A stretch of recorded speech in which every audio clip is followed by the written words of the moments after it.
Magandang gabi Pilipinas, live mula rito sa Pag-asa DOST. Narito na po ang latest sa lagay ng ating panahon.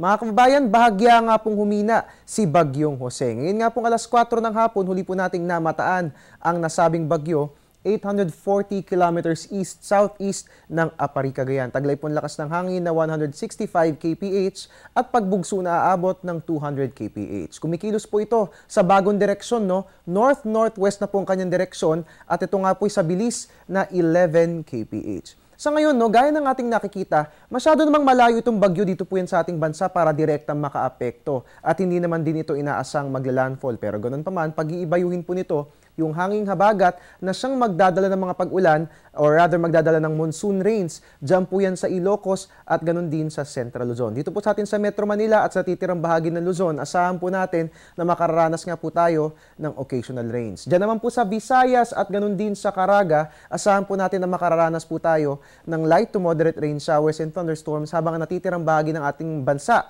which is dito po yan sa Mindanao. Asahan po natin na tayo yung makararanas ng partly cloudy skies with isolated rain showers and thunderstorms. At dahil mabagal nga po yung pagkilos na tinatahak ng nasabing bagyo, Thursday morning pa po ito tuluyang makalalabas ng ating area of responsibility. At dahil dyan, ayon kay Pag-asa Weather Forecaster Jory Lois, asahang more or less ay magiging maulan ng ating panahon sa linggong ito. Samantala, naglabas din po ng gale warning ang Pag-asa, no, dahil nga po sa malakas na epekto ng hanging habagat. At ayon nga po rito, ang northern at western seaboards ng Luzon, kasama po yan, no, Batanes down to Metro Manila at ganoon din po ang eastern seaboard ng Luzon, kasama naman po dyan ang Isabela down to Polillo Island. Makararanas po ng rough to very rough sea conditions na may taas ng alon na aabot ng 3.4 to 4.5 meters. Kung kaya't inaabisuan po ang lahat ng mga kababayan natin na iwasan po muna maglayag. Diyan nga po yan sa mga nabanggit na lugar nang sa gayon ay masiguro po ninyo ang inyong kaligtasan.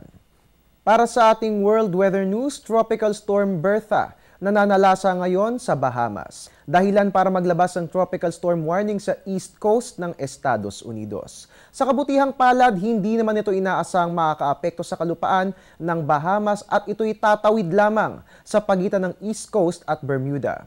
Patuloy ang ginagawang pagbabantay kay Tropical Storm Bertha dahil may posibilidad umano na ito'y maging pangalawang hurricane sa Atlantic para sa taong 2014. Samantala, balik po sa ating bansa, silipin po natin anong oras nga ba sisikat si Haring Araw bukas. Ang ating sunrise, 5:40 po ng umaga, ang ating sunset, 6:24 ng gabi. At iyan po muna ang latest mula rito sa Pag-asa DOST.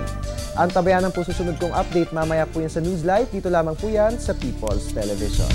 Mula rito sa Panahon TV kung saan walang pagbibigay impormasyon at your service po ng weatherman, Harry Bayona, nagpapaalalang tiwala lang. Tamang panahon ang bawat pagkakataon. Magandang gabi and have a great week ahead.